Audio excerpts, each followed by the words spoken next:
Rumors continue to swirl around James Gunn regarding his fate over at DC because right now it's looking like Warner Brothers Discovery is probably going to get sold off, including DC that James Gunn is in charge of.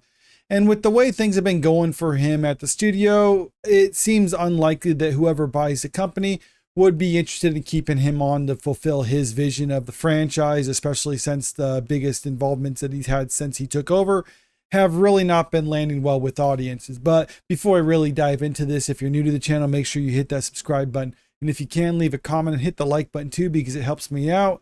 James Gunn has lost the DC audience. And now what? This is coming from Cosmic Book News. And I just want to emphasize before I really get into all this, that a lot of this is rumors. We don't know what's going to happen. All we know is that Warner Brothers Discovery is going to be sold off, and that includes DC. And whoever takes over, usually when that happens, they want to appoint their own people in charge. Now, sometimes if there's certain projects already in the pipeline, then perhaps they'll let whoever's there stay on in order to fulfill those. Or maybe they like the direction that they're taking things. So they're like, okay, well, this person was already here when we took over the company, but we think they're doing a good job. So we're going to continue to allow them to stay here and fulfill what they're doing. But that can't be said about James Gunn, because things haven't really been going good for DC since he took over. But if I'm going to be completely fair, it's not like things were going swimmingly before he took over. It wasn't necessarily Zack Snyder running everything. I mean, it's considered Snyderverse, like his vision of DC, but there was a lot of studio executives kind of putting their own input into what should be had with it. And a lot of it naturally didn't work out because you had basically too many cooks in the kitchen. That's why when James Gunn took over, I believe he probably had it negotiated in his contract that he has more creative freedom than what Zack Snyder had. And for better or worse, it really hasn't worked out for DC. Now, having a single creative vision behind a franchise could be good, but I don't think James Gunn is really the director that should have that sort of thing, because even though I think he's talented in a certain segment of what he does, I don't think it really carries over to the overall DCU, which is probably why a lot of the projects that he's spearheaded just hasn't been working out. I mean, the only things that he's really done over at DC since he took over was Creature Commandos, Peacemaker season 1 and 2, and now Superman, and all of them we've seen are just kind of meh. Now, that's not to say that they're necessarily bad. It's just the reception to them really hasn't been that good. Superman, when it landed in theaters, it ultimately lost money for the studio. Something James Gunn tried to refute, but I mean, everyone pretty much sees it at this point that the movie just didn't make as much money as what they needed to, considering how much money they spent on it. And that was basically the studio giving James Gunn all the resources in the world to basically launch his shared universe. They're saying like, okay, Superman, the biggest franchise we have, that seems to be the natural choice to try to really kick off the cinematic universe. Now, obviously, Creature Commandos and Peacemaker were the first things that James Gunn did, but Superman was supposed to be the movie that kicked everything off. And we just saw that it didn't work out too well. Even though they gave him everything he wanted for it, they kept out of his way, let him do his own thing.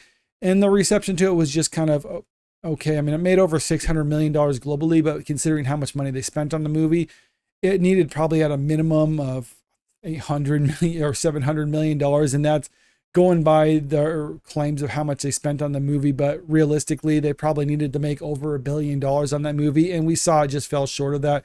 But now that it's come out on streaming, even the streaming numbers might seem good, but it's falling behind some other projects that we saw were failures. And I think the reason why it's seeing a little bit more success when it comes to streaming is that a lot of people might have been curious about it, but clearly not enough in order to go justify paying money to see it in theaters. And that's something I've said in the past when I was talking about the box office results for Superman, and that the reception to it was, it's a decent movie. I believe on Rotten Tomatoes for audience scores, it's in the mid 80s range, which isn't necessarily anything to scoff at. I mean, that's a decent enough score.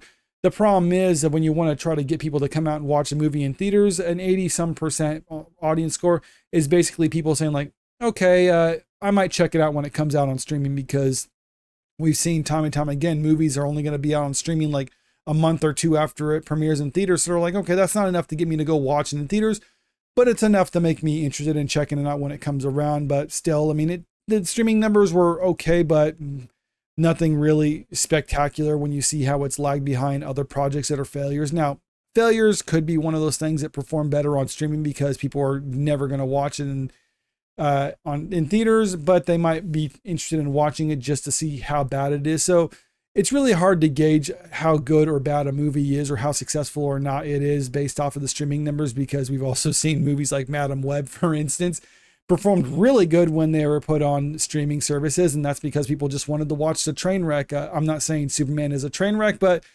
it clearly, the reaction to it since it's come out on streaming is not what they had coming into when its theatrical release, which is something they needed.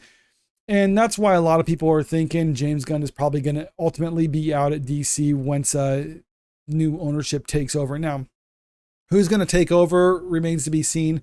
There were rumors that Zack Snyder might actually potentially come back to DC and take over to kind of relaunch his Snyderverse, basically treat the whole James Gunn era as just kind of like, I don't know, an Elseworld type situation where there was like, okay, there was a Snyderverse, and then we just kind of deviated to a James Gunn verse for like a little bit, and then we go back to the Snyderverse.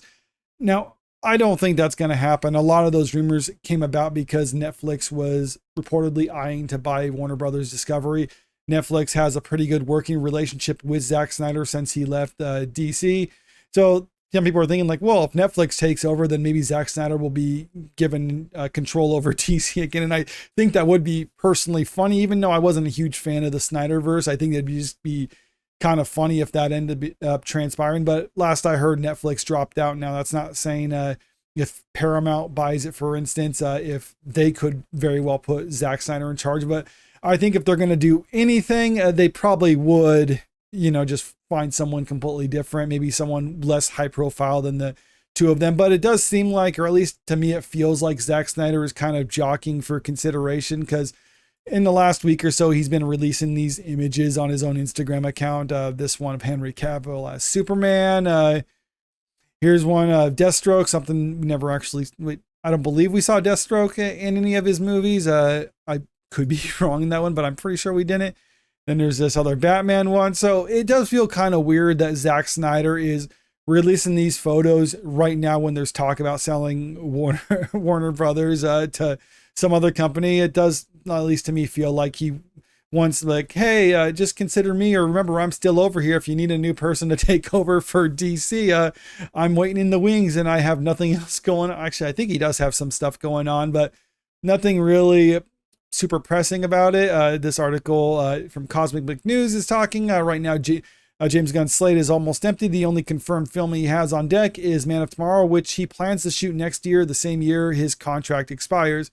And that's another reason why people think James Gunn is ultimately going to be gone from Warner Brothers, because, like, kind of similar to what I said at the start of the video, if someone already has a bunch of stuff in the pipeline, the leadership might come in and be like, okay, there's already been all this invested into it, so let's just finish this up and then we'll change things over. Right now, it's looking like there's not a whole lot of stuff to finish up. So it does seem like if they wanted to bring in someone new and kind of relaunch DC again, this would be probably the cleanest opportunity to do that. After Lantern, Supergirl, Clayface, and Man of Tomorrow, there are no new movies or TV shows confirmed to be in development for the DCU. The former three already having completed filming. If nothing else moves forward, that lineup could mark the end of Gunn's DCU experiment. Now, to be fair, just because they don't have a whole lot of stuff in the announced right now, that doesn't necessarily mean they're not going to do anything. One thing James Gunn had said, and kind of a deviation of what we've seen over at Disney, and that in Disney, they like to just announce stuff and then ultimately they'll cancel things like that. That's why they'll have projects in the pipeline for like 5 years after they announce the project and they haven't even gotten a script. James Gunn says he doesn't want to do that. He says he's only going to announce stuff if they're actually going to follow through with it. And that means having a good script that they can get ready to shoot on. So just because there's nothing else that they've announced so far, that doesn't necessarily mean they don't have anything planned, but still, it does kind of put him in a situation where there's no reason to justify him continuing the work there if there's really nothing that you can disappoint the audience with by saying like, yeah, we're going to have to cancel these projects because we got rid of James Gunn. Adding to that uncertainty, Mike DeLuca, Warner Brothers team, recently scheduled the Minecraft 2 sequel just 2 weeks after Gunn's Man of Tomorrow release date, signaling a possible shift in studio priorities. And maybe they just don't expect Man of Tomorrow to be released at that time or make its deadline, so it might get shifted at some point. If Gunn is on his way out, what comes next? One scenario sees Mike DeLuca, the film's executive who discovered Blade writer David Goyer and built the Conjuring franchise, taking the reins. He's seen as director-friendly and focused on storytelling, not self-promoting. Fans have also been calling for Zack Snyder to return for The Dark Knight Returns, the Frank Miller classic about an aging Batman and Superman. It's the one DC story Snyder has said he'd come back for, and one that could reconnect the audience that's abandoned Gunn's Superman family experiment. Snyder recently became active on Instagram, teasing Henry Cavill is Superman, which has set the internet on fire. And I already showed you those photos as well as his photos of Batman. I mean, if he did come back and direct Dark Knight Returns just kind of as a one-off movie, I think that would actually be pretty cool. And I think Zack Snyder could do something like that and possibly do it justice. But I don't know. We'll have to wait and see. But when it comes to Mike DeLuca coming in, I think that's probably the better bet for a relaunch of DC, and not necessarily bringing in a director to kind of spearhead everything. Because even though I think James Gunn is talented in the type of movies that he makes, or at least within his very niche area of expertise when it comes to directing movies, he's not an executive who can organize everything else or build a whole franchise. I think there's other people who are more better suited for the job than that. And it probably would be better to have an executive who is willing to find the right talent and bring the right directors and writers on board and give them more creative control over their individual projects, as opposed to bringing in a director who has creative freedom over everything, might even hire in directors to do other projects, but is still going to basically have his hands involved with everything. I mean, that's just a little bit too much. You need to be able to delegate priorities and responsibilities to individual people for their individual projects. That's why I don't think James Gunn is really suited for that type of work. I don't necessarily think Zack Snyder is suited for that type of thing either.